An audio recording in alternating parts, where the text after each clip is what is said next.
तो यहाँ पे आज हम जो वीडियो लेकर आए हैं 28 नंबर का वीडियो है। इससे पहले अगर 27 तक का वीडियो को नहीं देखे हैं तो जाइए, प्ले लिस्ट बना है ANM 5006 करके प्ले लिस्ट बना है, उसमें सारे वीडियो मिल जाएंगे एक जगह, आप देख सकते हैं। ठीक है, चलिए पहला प्रश्न है ग्लास्को कॉमा स्केल, जिसे शॉर्ट में GCS कहते हैं, इसका क्या उद्देश्य होता है। देखिए, ग्लास्को कॉमा स्केल यह एक पैमाना है, यह एक स्केल है जिसके थ्रू हम पता करते हैं व्यक्ति के कॉन्शियस लेवल को, चेतना स्तर को। ठीक है, कि व्यक्ति का जो ब्रेन है, जो कॉन्शियस लेवल है, वो कितना हद तक व्यक्ति जो है रिस्पॉन्स कर रहा है। ठीक है ना, तो इस चीज़ को हम जो है GSS से मापते हैं। GCS स्कोर के 3 घटक कौन कौन से होते हैं। देखिए, जो GCS ग्लास्को कॉमा स्केल है, इसका 3 घटक होता है। आई ओपनिंग, ठीक है, आई ओपनिंग, ओरल कम्युनिकेशन एंड शारीरिक प्रतिक्रिया, यानी जो फिजिकल एक्टिविटी मूवमेंट होता है उसके बारे में।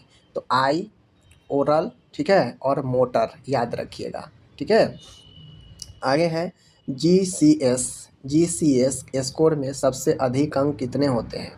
तो आप लोग अपगार पढ़े हैं ना, अपगार में अधिकतम कितना हो सकता है, 10 हो सकता है। उसी प्रकार से ग्लास्को कॉमा स्केल में अधिकतम 15 अंक हो सकते हैं। ठीक है, GCS में न्यूनतम स्कोर क्या होता है, आप लोग पढ़े हैं कि न्यूनतम 0 अंक हो सकता है अपगार में। उसी प्रकार से GCS में न्यूनतम 3 अंक होता है। ठीक है, न्यूनतम 3, अधिकतम 15। आगे बढ़ते हैं, ग्लास्को कॉमा स्केल में 9 या उससे कम स्कोर आता है तो क्या मतलब होता है। देखिए, ग्लास्को कॉमा स्कोर में 8, 9, इससे अगर कम स्कोर आता है, इसका मतलब होता है कि मरीज के पास सीवियर कॉमा है, मरीज सीवियर गंभीर रूप से बेहोश हालात में है और उसे तत्काल सहायता की ज़रूरत है। समझ गए। ग्लास्को कॉमा स्केल में शारीरिक प्रतिक्रिया का क्या मूल्यांकन होता है। शारीरिक प्रतिक्रिया का क्या मूल्यांकन होता है, तो यह मरीज के दर्द या उत्तेजना पर प्रतिक्रिया को दर्शाता है। मान लीजिए किसी को एक्सीडेंट लगा, ब्रेन में चोट लगा, व्यक्ति बेहोश हो गया, और अगर आप कुछ ऐसा बॉडी के साथ उसको कर रहे हैं और अगर व्यक्ति रिस्पॉन्स कर रहा है, अगर आप उसके बॉडी को कुछ ऐसे काम कर रहे हैं जैसे सिव चुभोना, अगर सिव चुभाते हैं और व्यक्ति अगर रिस्पॉन्स कर रहा है, मतलब उसका रिस्पॉन्स है, वो सब चीज़ें को रिस्पॉन्ड कर रहा है। अगर सुई चुभाएंगे, एक नॉर्मल व्यक्ति को सुई चुभाएंगे तो कितना दर्द होगा। तो उसी प्रकार से अगर आप सुई चुभाते हैं, उससे दर्द और उत्तेजना अगर हो रहा है, तो मतलब व्यक्ति अभी बेहोशी हालात में तो है, लेकिन अभी रिस्पॉन्ड कर रहा है। अगर व्यक्ति गंभीर होगा तो कितना भी सुई चुभाएंगे, उसे चूट काटेंगे, ठीक है ना, चूटी काटेंगे, होता है ना, कुछ भी ऐसे चीज़ करेंगे पेनफुल वाला, और फिर भी वो रिस्पॉन्स नहीं करेगा, मतलब काफ़ी गंभीर अवस्था में। ठीक है, आगे है यहाँ पे कहता है कि ग्लास्को कॉमा स्केल में आँखों की प्रतिक्रिया के कितने स्तर होते हैं। तो जो आँख व्यक्ति प्रतिक्रिया होगा, आँख खोलेगा, तो इसके आँख के कितने स्तर होते हैं, आँख से प्रतिक्रिया देने का। ठीक है, 4 स्तर होते हैं। ऑटोमेटिक, आवाज़ पर प्रतिक्रिया देना, दर्द पर प्रतिक्रिया देना, और कोई प्रतिक्रिया नहीं देना। तो बेसिकली आँख के 4 होते हैं। ठीक है, अगर व्यक्ति हल्का फुल्का होगा तो ऑटोमेटिक उसका नींद खुल जाएगा, आँख खुल जाएगा। ठीक है, व्यक्ति अगर बोल नहीं पाएगा तो आवाज़ सुन के वह प्रतिक्रिया दे सकता है, आँख खोल सकता है। ठीक है, दर्द होने पर आँख जो है वो अपना खोल कर रख सकता है। ठीक है, और ऐसा भी सिचुएशन होता है जहाँ पे बिल्कुल आँख नहीं खुलेगा, कोई प्रतिक्रिया नहीं होगा। तो ये बेसिकली ऑटोमेटिक, आवाज़ पर, दर्द पर, और कोई प्रतिक्रिया नहीं, ये 4 स्तर होता है आपके आँखों से प्रतिक्रिया देने का। ठीक है, मौखिक प्रतिक्रिया के कितने स्तर होते हैं। तो मौखिक के जो है आपके लगभग 5 स्तर होते हैं। यानी मौखिक मतलब मुंह से रिस्पॉन्ड करना। तो मुंह से रिस्पॉन्ड जो है 5 स्तर में होता है। एक तो व्यक्ति क्लियर आवाज़ बोलेगा, नाम बोल सकता है, पुकार सकता है। ठीक है, एक होगा कि व्यक्ति भ्रमित होगा, बोलेगा लेकिन उससे गलत बोलेगा। ठीक है ना, गलत पहचान करेगा। एक होता है अस्पष्ट, व्यक्ति क्लियर नहीं बोलेगा, लटपटा के बोलेगा। एक होता है व्यक्ति न बोलेगा, ठीक है ना, बोलने का प्रयास करेगा लेकिन मुंह से आवाज़ नहीं आएगा। और एक होता है कोई रिस्पॉन्ड नहीं, कोई आवाज़ नहीं, ठीक है। तो एक होता है स्पष्ट बोलेगा, मतलब व्यक्ति रिस्पॉन्ड अच्छे से कर रहा है। भ्रमित होगा, मतलब वो भी ठीक ठाक होता है लेकिन वहाँ पे व्यक्ति भटकता है, गलत सलत जो है बोलेगा, नाम आपका कुछ और है और बोलेगा कुछ और। भ्रमित। अस्पष्ट, व्यक्ति क्लियर नहीं, लटपटा के कुछ चीज़ बोलेगा। एक होगा जहाँ पे बिल्कुल ही नहीं बोलेगा और एक होगा जहाँ पे कोई प्रतिक्रिया ही नहीं करेगा। समझ गए? तो ये कुल 5 स्टेप होता है आपके मौखिक रूप से रिस्पॉन्ड करने का, ठीक है। 4 होता है आँख से रिस्पॉन्ड करने का, ठीक है ना। और जो अभी मैंने दिखाया कि शारीरिक प्रतिक्रिया का क्या मूल्यांकन है, तो दर्द या उत्तेजना, ये 2 ऐसे चीज़ है जिससे बॉडी से रिस्पॉन्ड करता है व्यक्ति। समझ गए? तो ये हो गया आपका तीनों। अब आगे आप बढ़ते हैं, तो आगे है ग्लास्को कोमा स्कोर में शारीरिक प्रतिक्रिया का स्कोर कितने तक होता है, यानी बॉडी से रिस्पॉन्ड करने का कितने तक स्कोर होते हैं, 6 तक होते हैं, ठीक है। ग्लास्को कोमा स्केल कौन सी बीमारी का पता चलता है, तो यह मस्तिष्क के क्षति, कोमा के स्तर, कॉन्सिनेस का पता चलता है। समझ गए? उम्मीद है क्लियर हो गया होगा ग्लास्को कोमा स्केल।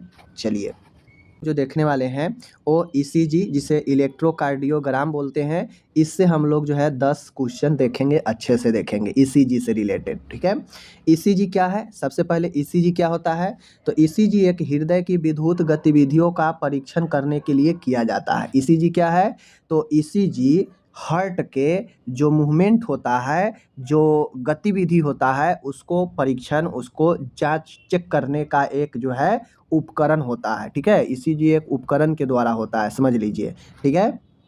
आगे है ईसीजी में पी वेव का क्या संकेत होता है। अलग अलग वेव है, Q wave, RS, P wave, ये सब वेव है। वेव का नाम है, तरंग का नाम है। वही तरंग बताता है कि हमारा हार्ट जो है किस वेव के साथ काम कर रहा है, ठीक है ना। तो ईसीजी में पी वेव का जो लहर होता है उसका क्या संकेत है, पी वेव का जो संकेत होता है वो क्या होता है, तो पी वेव आर्ट्रियम के संकुचन को दर्शाता है, ठीक है। अब हार्ट में हमको पता है भाई, बाल्ब काम करता है, ठीक है ना, आर्ट्रियम है, वेंट्रिकल है, ये सब हार्ट का पार्ट है। तो बेसिकली हार्ट को ही ये जो है मूवमेंट को, गति को, इलेक्ट्रिकल सिग्नल को जो है क्या करता है, रिकॉर्ड करता है ईसीजी वेव को, ठीक है ना। तो जो हमारा हार्ट है, चूंकि ब्लड को पंप करता है एक वेव में, ठीक है ना, ब्लड को एक वेव में पंप करता है हार्ट हमारा, तो ईसीजी भी तरंग के रूप में, वेव के रूप में ही चीज़ें को दिखाता है ईसीजी में, समझ गए ना। तो ईसीजी में पी वेव है, पी वेव का नाम है आर्ट्रियम के संकुचन, यानी आर्ट्रियम जो है, हार्ट के जो ऊपर वाला लेयर आर्ट्रियम है, इस आर्ट्रियम के कंट्रैक्शन को जो है क्या करता है, दर्शाता है। तो पी वेव याद रखिएगा, पी वेव आर्ट्रियम के कंट्रैक्शन को, संकुचन को दर्शाता है, ओके। क्यू आर एस जटिलता का क्या अर्थ है, क्यू आर एस कॉम्प्लिकेशन का क्या अर्थ है ईसीजी में, Q R S, Q R S का क्या अर्थ होता है, क्यू आर एस का जटिलता वेंट्रिकल के संकुचन को दर्शाता है, यानी पी वेव आर्ट्रियम को दर्शाएगा, अगर क्यू आर एस की बात आएगा तो यह वेंट्रिकल के कंट्रैक्शन होता है, वह वेंट्रिकल के कंट्रैक्शन को दर्शाता है। याद रख लीजिए एकदम, ठीक है। टी लहर क्या जो है बताता है, पी वेव, टी वेव, ठीक है ना, ये सब है। तो टी वेव क्या संकेत करता है, तो टी वेव संकेत करता है वेंट्रिकल्स के पुनः विश्राम, रीपोलराइजेशन को दर्शाता है, यानी टी वेव दर्शाता है कि जो वेंट्रिकल है वह पुनः रेस्ट की अवस्था में रीपोलराइजेशन को दर्शाता है, समझ गए ना। टी वेव वेंट्रिकल को पुनः विश्राम की पुनः विश्राम को दर्शाता है, रीपोलराइजेशन को दर्शाता है, यानी टी वेव जो होता है वह रीपोलराइजेशन, वेंट्रिकल्स के रीपोलराइजेशन को दर्शाता है। याद रखिए, पी वेव आर्ट्रियम को कंट्रैक्शन को, और टी वेव वेंट्रिकल्स के रीपोलराइजेशन, पुनः विश्राम को दर्शाता है। बात समझ रहे हैं? आगे बढ़ते हैं।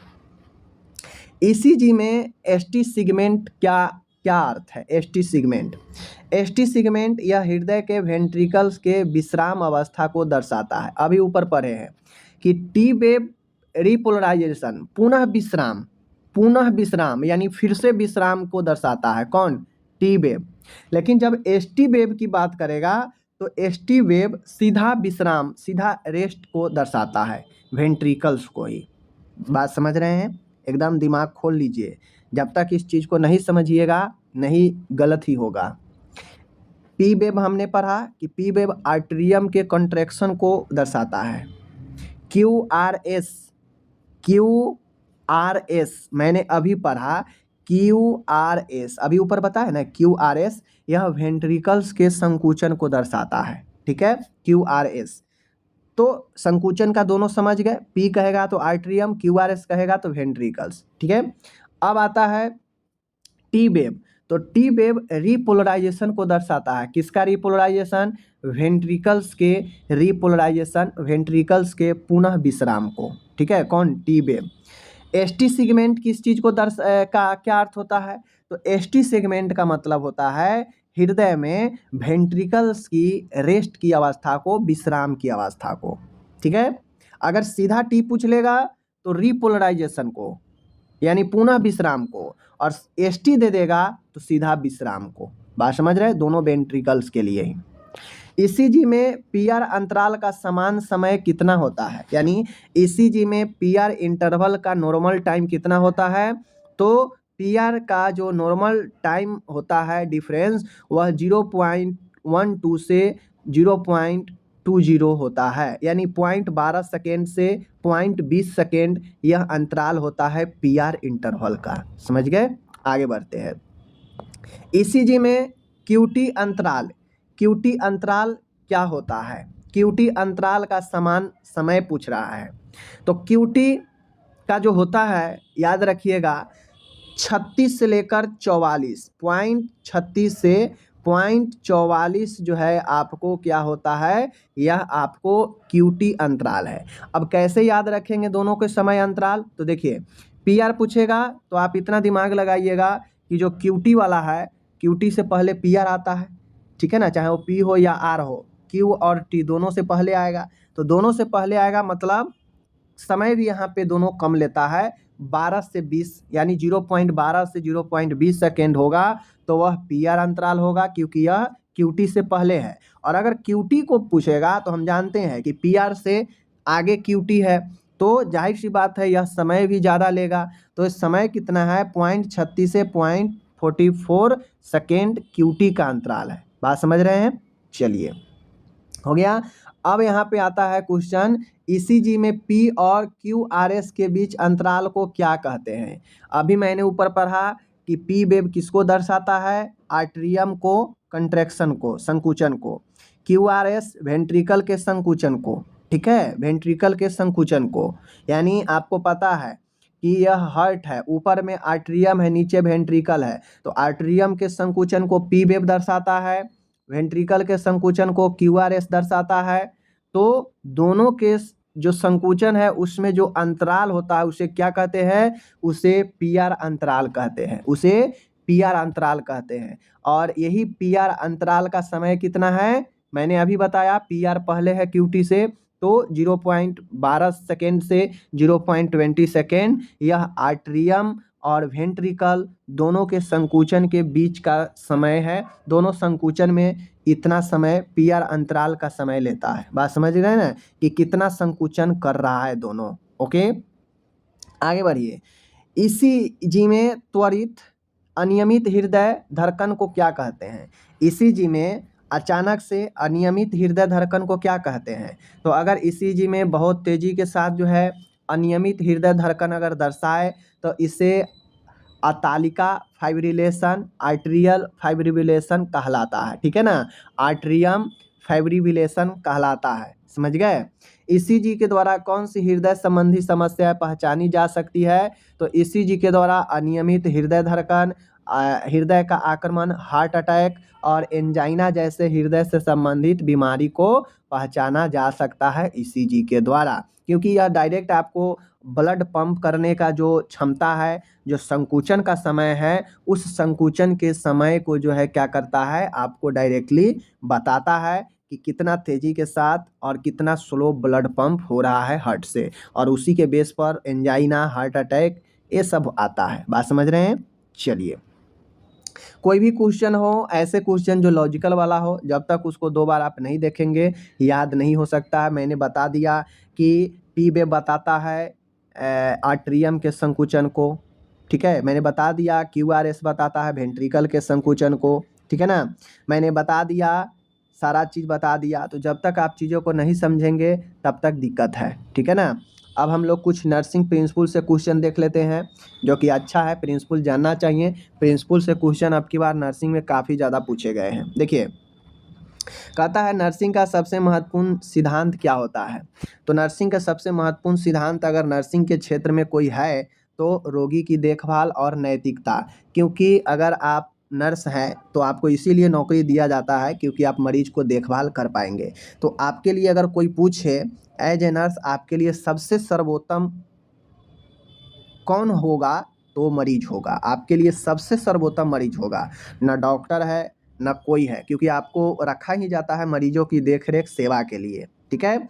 और एक नर्स के अंदर इथिक्स, नैतिकता, उनके जिम्मेदारी क्या है ये पता होनी चाहिए। नैतिक किसी अंदर के व्यक्ति के, किसी भी व्यक्ति के अंदर किसी भी क्षेत्र में इथिक्स नैतिक नहीं है तो वह काफ़ी उदंड आदमी होगा, ठीक है। नैतिक सहनशीलता काम को, जिम्मेदारी को दर्शाता है, और इथिक्स जो है होना एक नर्स के अंदर काफ़ी महत्वपूर्ण, यह सिद्धांत के अंदर आता है। तो नर्सिंग का महत्वपूर्ण सिद्धांत में पेशेंट केयर, इथिक्स, ये काफ़ी महत्वपूर्ण सिद्धांत है। ओके, आगे है नर्सिंग में हॉलिस्टिक अप्रोच का क्या मतलब होता है। तो हॉलिस्टिक अप्रोच का मतलब होता है संपूर्ण देखभाल, किसी एक चीज़ पर फोकस नहीं करना। हॉलिस्टिक के मतलब होता है कि सारे पहलुओं पर नज़र रखना, सारे पहलुओं पर देखरेख करना। जैसे रोगी के शारीरिक रूप से, मानसिक रूप से और सामाजिक रूप से, तीनों, यही तीन तो स्वास्थ्य की मूल परिभाषा है, ठीक है ना। और इस तीनों पर अगर अप्रोच है, देखरेख है, तो नर्सिंग का हॉलिस्टिक अप्रोच उसे ही कहा जाता है। संपूर्ण देखभाल हो जाता है इसके अंदर, ठीक है। आगे है नर्सिंग प्रक्रिया में कितने चरण होते हैं, सबको पता है 5 चरण होते हैं। मूल्यांकन फर्स्ट, निदान दूसरा, योजना बनाना तीसरा, क्रियान्वय करना चौथा, एंड मूल्यांकन करना पाँचवा। नर्सिंग प्रक्रिया को चक्रीय प्रक्रिया भी कहते हैं, साइक्लिक भी कहते हैं, क्योंकि अगर किसी मरीज के लिए, समुदाय में किसी परिवार के लिए अगर हम ट्रीटमेंट देख रेख चालू करते हैं, मूल्यांकन से शुरू करते हैं, 5वां स्टेप लास्ट में जाते हैं। अगर हम जो लक्ष्य रखें हैं वो लक्ष्य हमें नहीं मिलता है तो फिर से हम स्टार्टिंग से मूल्यांकन से शुरू करते हैं, ठीक है। इसीलिए इसे सारी साइक्लिक कहा जाता है। आगे है अपन यहाँ पे नर्सिंग में स्वच्छता सिद्धांत का उद्देश्य क्या है। नर्सिंग में स्वच्छता सिद्धांत का उद्देश्य क्या है। देखिए, नर्सिंग के क्षेत्र में हाइजीन का प्रिंसिपल काफ़ी महत्वपूर्ण है। हाइजीन प्रिंसिपल का उद्देश्य यही होता है कि संक्रमण से बचाव, रोगी की सुरक्षित वातावरण प्रदान करना। तो हाइजीन प्रिंसिपल यही कहता है कि संक्रमण से, रोगी के सुरक्षित वातावरण से कोई कंप्रोमाइज नहीं होगा। ये 2 महत्वपूर्ण चीज़ है, संक्रमण कंट्रोल और रोगी को सुरक्षित वातावरण प्रदान करना। यह हाइजीन सिद्धांत का एक महत्वपूर्ण उद्देश्य होता है। नर्सिंग में संगठित देखभाल का सिद्धांत क्या है। Unit care, unity care. Nursing में संगठित देखभाल सिद्धांत क्या है। तो नर्सिंग में संगठित का मतलब होता है एक टीम वर्क और योजना के अनुसार रोगी की देखभाल करना। आपसे एग्जाम में पूछ देगा कि संगठित देखभाल सिद्धांत का अर्थ क्या होता है। इनमें 4 ऑप्शन दे देगा, उसमें एक ऑप्शन में रहेगा कि टीम वर्क और योजना के अनुसार रोगी की देखभाल करना, या सिर्फ ये भी हो सकता है कि योजना के अनुसार रोगी की देखभाल करना। टीम वर्क हटा देगा, या दे देगा कि टीम वर्क के अकॉर्डिंग मरीज के अनुसार मरीज को देखभाल करना, ठीक है। अकॉर्डिंग टू प्लान, प्लानिंग के अनुसार मरीज को देख रेख करना। ये नर्सिंग संगठित देखभाल का सिद्धांत होता है। तो ऐसे थियोरिकल क्वेश्चन आपके दिमाग खोलेंगे, चीज़ों को समझने में मदद करेंगे। बहुत सारे आप जो है इधर उधर पढ़े हैं, वो मुझे भी पता है। जो थियोरिकल नॉलेज आपको अभी नहीं कभी भी काम देगा। बहुत सारे एग्जाम हैं आगे, ठीक है।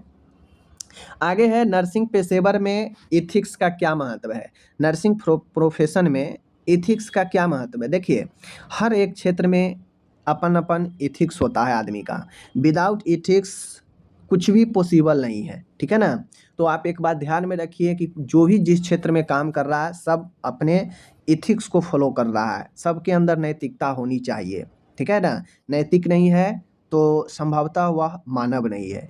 क्योंकि अगर आपके अंदर नैतिकता नहीं है तो आपके अंदर क्या जिम्मेदारी है, आप कौन से काम कर रहे हैं, आपके लिए कौन सा प्रायोरिटी है, इन सब चीज़ों को आप भूल जाते हैं और अपने मन से करने लगते हैं। वहाँ इथिक्स नहीं होता है।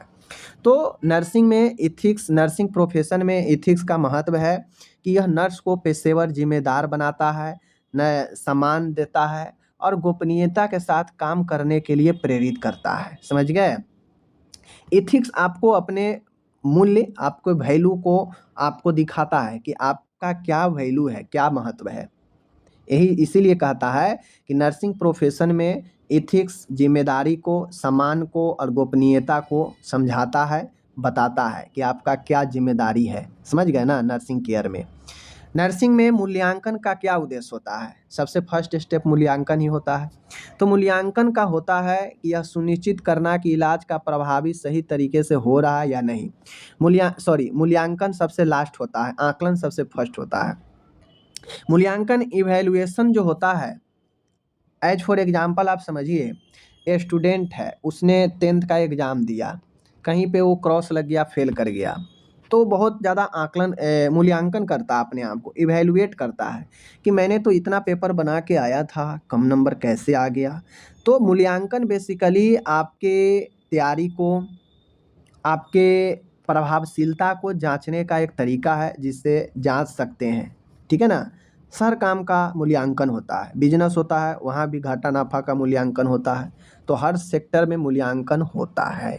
ओके, आगे है यहाँ पे नर्सिंग प्रक्रिया में निदान का क्या मतलब है, डायग्नोसिस का।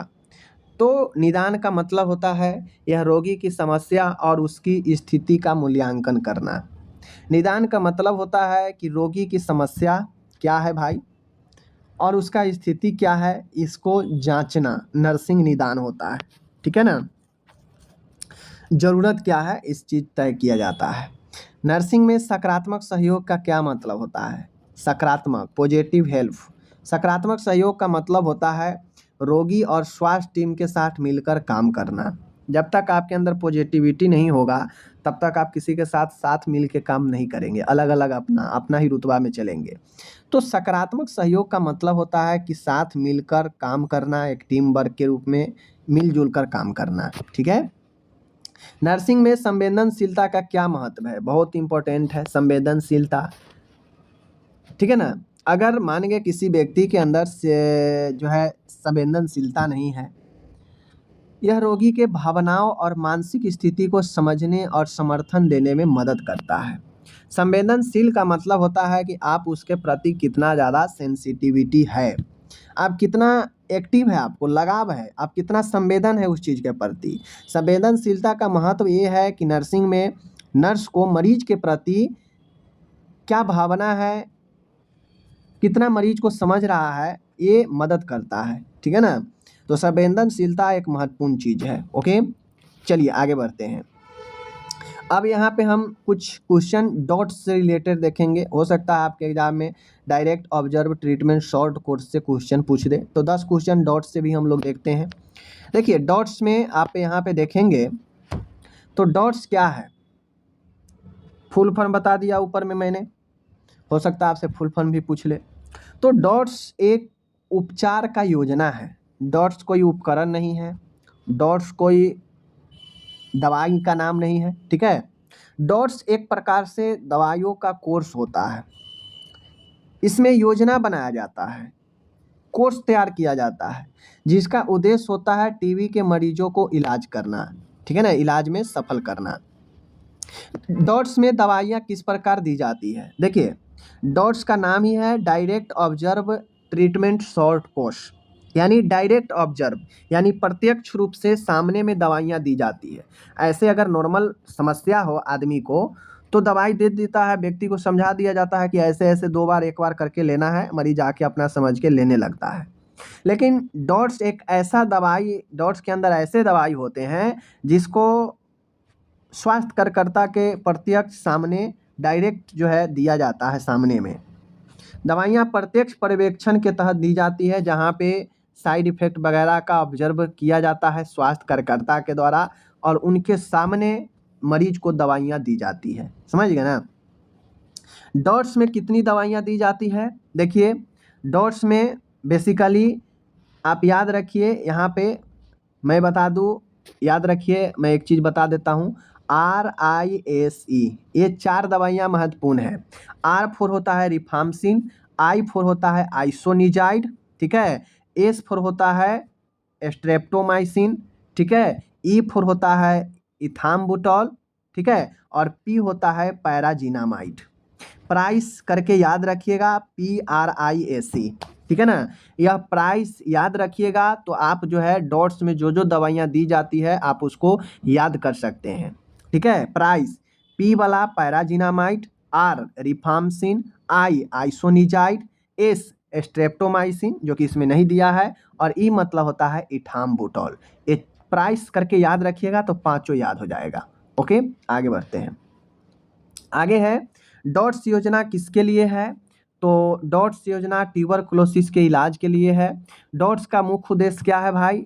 अभी आपको मैंने बता दिया कि मरीज टीबी के मरीजों को इलाज के जो सफलता दर है उसको बढ़ाना। डॉट्स का पहला चरण क्या होता है? तो डॉट्स का पहला चरण इलाज की निगरानी करना ताकि मरीज दवाइयाँ नियमित रूप से ले सकें, ठीक है ना। डॉट्स योजना में कितने महीने तक चलता है?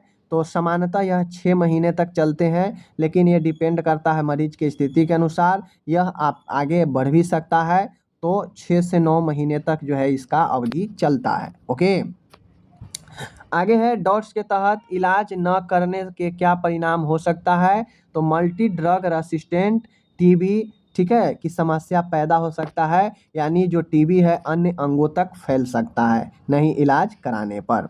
आगे है डॉट्स योजना में मरीज के इलाज की निगरानी कैसे की जाती है?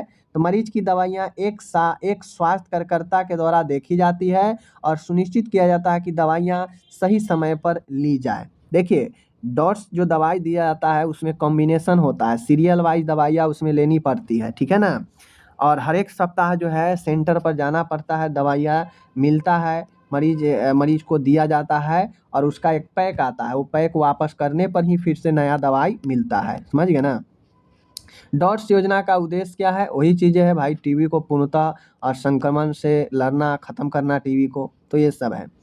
ART एंटी रेट्रोवायरल थेरेपी काफ़ी महत्वपूर्ण है, ये भी वन लाइनर क्वेश्चन है, इसमें ART से रिलेटेड हम लोग क्वेश्चन देखेंगे। ART का मतलब क्या है? ART का मतलब होता है A फॉर एंटी, ठीक है, R मतलब रेट्रो, और T मतलब थेरेपी, एंटी रेट्रोवायरल थेरेपी जो HIV संक्रमण का इलाज करने के लिए दिया जाता है। आगे है ART का मुख्य उद्देश्य क्या है माय डियर? ART का मुख्य उद्देश्य है HIV वायरस की प्रगति को रोकना और रोगी के जीवन गुणवत्ता को सुधारना। यानी बेसिकली ART बनाया गया कि जो HIV है उसको कंट्रोल किया जाए, उसे रोकथाम किया जाए और रोगी के जो जीवन की गुणवत्ता है उसे अच्छा किया जाए, बढ़ाया जाए। ART कम्प्लीटली HIV को ख़त्म नहीं करता है। ART में कितनी दवाइयाँ शामिल है? बेसिकली 3 दवाइयाँ शामिल है। ART में बेसिकली आपको 3 दवाइयाँ शामिल है, इन बातों को ध्यान में रखिएगा। आगे है HIV का इलाज ART से क्यों किया जाता है? तो ART HIV वायरस को शरीर में फैलने से रोकती है और वायरल लोड को कम करती है, जो वायरल शरीर में और ज़्यादा विकसित हो सकता है उसको सीमित करता है। ओके, आगे है ART उपचार कब शुरू करना चाहिए? जब CD4 काउंट 500 से कम हो जाए, यानी जब आप लोग को CD मैंने बताया यह एक सेल है जो हमारे अंदर वायरस से लड़ता है, लेकिन जब CD4 काउंट 500 से कम हो जाए तो हम ART की उपचार शुरू कर देते हैं। ART का समान साइड इफ़ेक्ट क्या हो सकता है? तो ART शुरू करने से समान जो साइड इफ़ेक्ट होता है वो सिर दर्द, दस्त और उल्टी होता है, समझ गए। तो ये अपन हो गया ART का साइड इफ़ेक्ट। आगे है ART दवाइयाँ किस रूप में दी जाती है? ओरल रूप में दी जाती है, मौखिक दी जाती है। ART का उपचार कितने समय तक किया जाता है? तो ART का जो उपचार है जीवन भर किया जाता है और यह इसका कोई अवधि फिक्स नहीं होता है। डॉट्स का तो फिक्स है कि जब मरीज को पॉजिटिव रिजल्ट आ जाता है, ठीक है ना, जब मरीज का सारे के सारे रिजल्ट निगेटिव आ जाते हैं तो जो है ट्रीटमेंट को छोड़ सकता है, लेकिन ART में ऐसा नहीं होता है, ART में हमेशा चलते ही रहता है। ART में दवाइयों के संयोजन का क्या महत्व है? तो बेसिकली जो हमारे बॉडी में एचआईवी वायरस प्रवेश करने से इम्यूनिटी को जो डिफिशिएंट कर देता है, कमज़ोर कर देता है, तो एआरटी दवाइयों का संयोजन होता है, कॉम्बिनेशन होता है, जो वायरस की प्रतिरोधकता क्षमता को ख़त्म कर देता है। यानी जो वायरस है बॉडी में उसको वीक कर देता है, कमज़ोर करता है, जिससे कहीं न कहीं हमारे बॉडी का जो इम्यूनिटी है थोड़ा-सा मजबूत होता है और वायरस से लड़ता है। ठीक है? आगे है एचआईवी उपचार में एआरटी का क्या योगदान है? तो एचआईवी के उपचार में एआरटी का योगदान यही है कि यह एचआईवी से संक्रमित मरीज की जीवन की जो प्रत्याशा है, जो लाइफ थ्रेटनिंग कंडीशन होता है, उससे बचाता है और व्यक्ति को संक्रमण नियंत्रण में लेता है। कंप्लीटली ठीक तो नहीं करता है, लेकिन यह कंट्रोल करके व्यक्ति को जीवन के गुणवत्ता को बढ़ा कर रखता है। ठीक है ना? तो ये आपका एचआईवी है। आगे है ईएसआई। ईएसआई में पंजीकरण के लिए कर्मचारियों को क्या करना चाहिए? देखिए, अब कुछ क्वेश्चन ईएसआई से रिलेटेड भी हम लोग देखते हैं। ईएसआई में रजिस्ट्रेशन के लिए कर्मचारियों को क्या करना होता है? तो कर्मचारियों को एम्प्लॉय स्कीम इंश्योरेंस है, इसके अंदर जो भी कर्मचारी ईएसआई के अंदर पंजीकरण होता है, फॉर्म भरते हैं, और जो एम्प्लॉयर होता है, जो नियोक्ता मीन्स जो कंपनी होते हैं, उनके द्वारा ईएसआई योगदान की राशि काटी जाती है। यानी आप किसी हॉस्पिटल में, बड़े हॉस्पिटल में काम करेंगे और आपका सैलरी अगर 21,000 से कम है तो आपको ईएसआई काटा जाता है, और ईएसआई आपको बेनिफिट देता है हेल्थ इंश्योरेंस के रूप में। आप जाकर जहाँ भी सरकार का ईएसआई हॉस्पिटल होता है उसमें जाकर फ्री ऑफ कॉस्ट ट्रीटमेंट कराते हैं। इसीलिए पर मंथ कुछ परसेंट सैलरी से काटा जाता है, जो एम्प्लॉयर होते हैं, जो कंपनी होते हैं, उनके द्वारा। ओके, और वह पैसे काट कर ईएसआई जो पंजीकरण होता है, जो अकाउंट होता है, उसमें डाला जाता है। ईएसआई योजना के तहत परिवार के कौन से सदस्य को कवर होते हैं? ईएसआई योजना के तहत कर्मचारियों के पति, पत्नी, संतान और अविवाहित भाई बहन को कवर किया जाता है। लेकिन अभी के हिसाब में जो है भाई को अब हटा दिया गया है। अब सिर्फ या तो पति है, बच्चा है, पत्नी है, बच्चा है और माँ बाप, इनको जो है लिया जाता है। ठीक है ना? ईएसआई के अंदर भाई को हटा दिया गया है। आगे हम बढ़ते हैं, ईएसआई योजना में क्या कर्मचारी का मेडिकल इलाज मुफ्त होता है? तो हाँ, बिल्कुल, ईएसआई योजना के तहत कर्मचारियों को मेडिकल उपचार और दवाइयाँ मुफ्त में दी जाती हैं। ठीक है? आगे है ईएसआई योजना के तहत कितने दिनों तक बीमारी भत्ते सिकनेस बेनिफिट का भुगतान किया जाता है? तो ईएसआई योजना के तहत बीमारी भत्ते का भुगतान 91 दिन तक किया जाता है। यानी अगर कोई मरीज है, कोई एम्प्लॉय है, किसी कंपनी में काम कर रहा है, ठीक है, और वो ईएसआई से रजिस्टर्ड है, उसका पैसा ईएसआई में जमा हो रहा है पर मंथ कुछ परसेंट, तो उसका तो ट्रीटमेंट फ्री होगा ही होगा। साथ में अगर उसे रेस्ट करने के लिए कहा गया, ऐसा कंडीशन है जहाँ पे उसे रेस्ट करने के लिए बोला गया, तो उससे फुल पेड जितना दिन तक अगर वो एब्सेंट रहेगा, 91 दिन तक उससे पेमेंट किया जाता है। घर बैठकर भी उसे पेमेंट होता है। समझ गए? आगे है जिसे मेडिकल क्लेम बोलते हैं। ईएसआई योजना के तहत कितने दिनों तक विकलांगता भत्ते डिजेबिलिटी बेनिफिट का भुगतान किया जाता है? तो अस्थायी विकलांगता के लिए 91 दिन तक भत्ते का भुगतान किया जाता है, और अस्थायी विकलांगता के लिए जीवन भर भत्ते मिलते हैं। देखते होइएगा, डिजेबिलिटी को कुछ महीने महीने 1500 से 2000 रुपये आते रहते हैं उनके खाते में, जो भी विकलांग होते हैं अस्थायी रूप से। ठीक है? ईएसआई योजना के तहत प्रसव भत्ता मैटरनिटी बेनिफिट के लिए कर्मचारियों को कितने दिन का अवकाश मिलता है?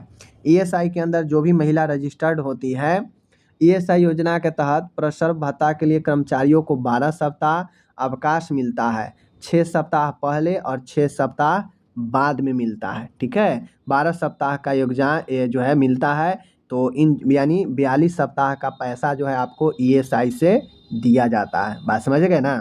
तो ये चीज़ें हैं। आगे है ईएसआई योजना के तहत कर्मचारियों को कितनी चोटों पर मुआवजा मिलता है?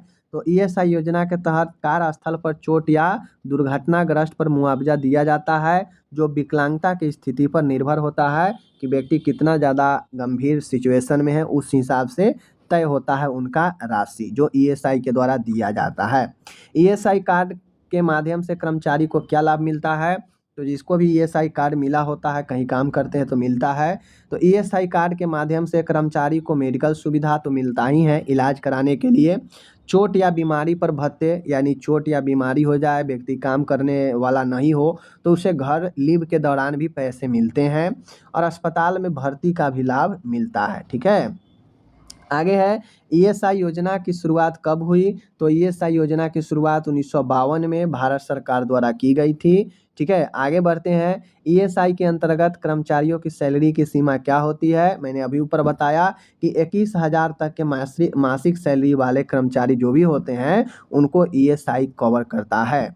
ईएसआई के अंतर्गत क्या क्या स्वास्थ्य सेवाएं प्रदान की जाती है? तो ईएसआई के तहत डॉक्टर की सलाह, दवाइयाँ, अस्पताल में भर्ती और चिकित्सीय जांच जो भी होते हैं वो फ्री मुफ्त में किए जाते हैं।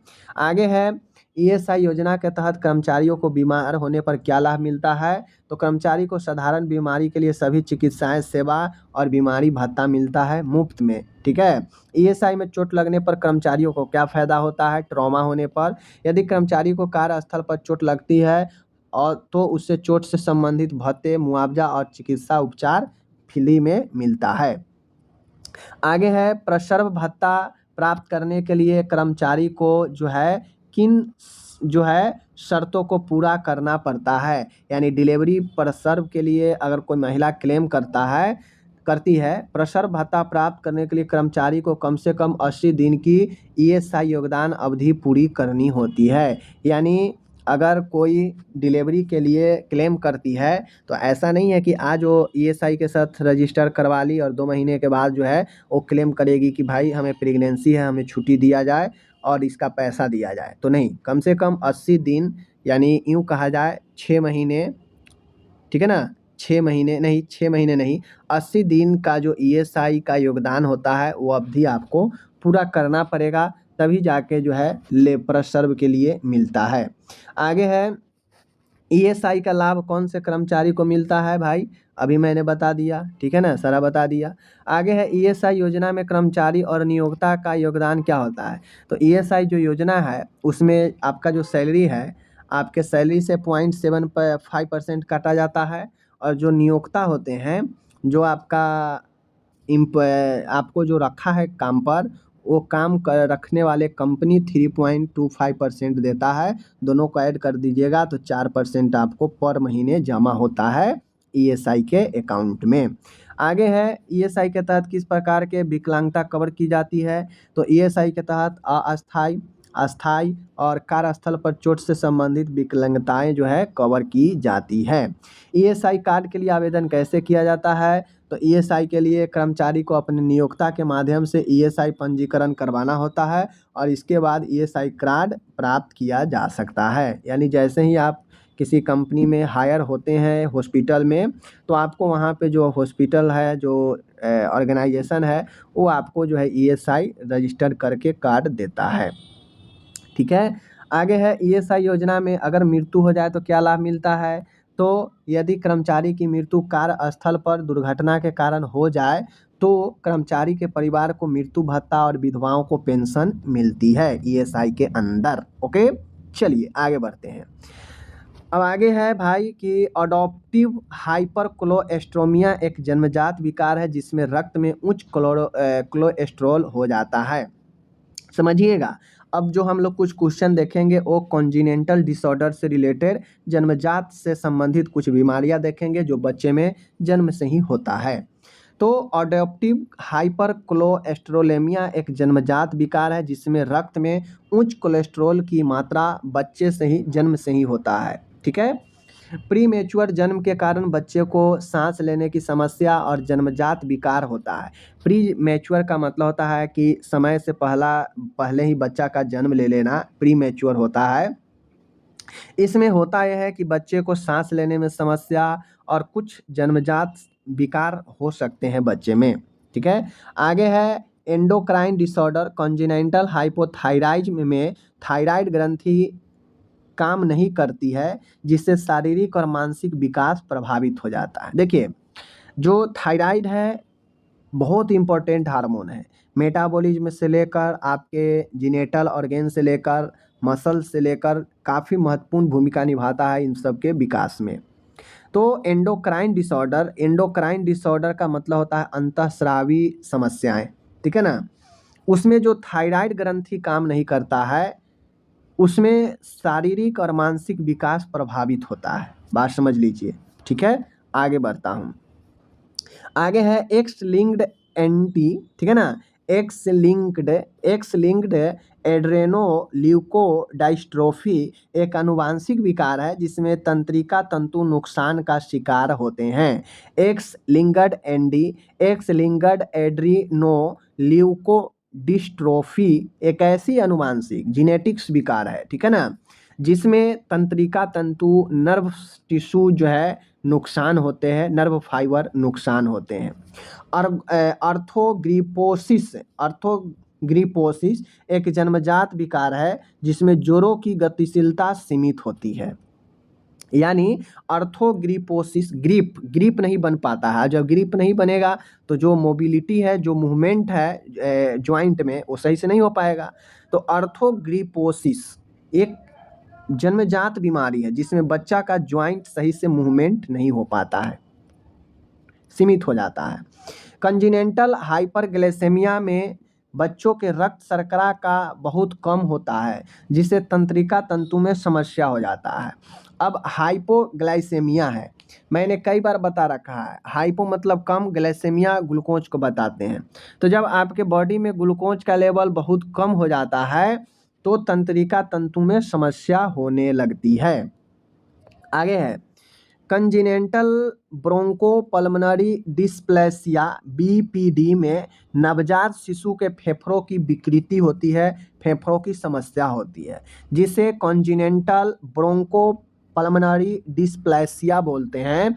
इसमें नवजात के फेफड़ों में ब्रोंकोपल्मोनरी यानी फेफड़ा में डिस्प्लेसिया यानी विकृति समस्या हो जाता है।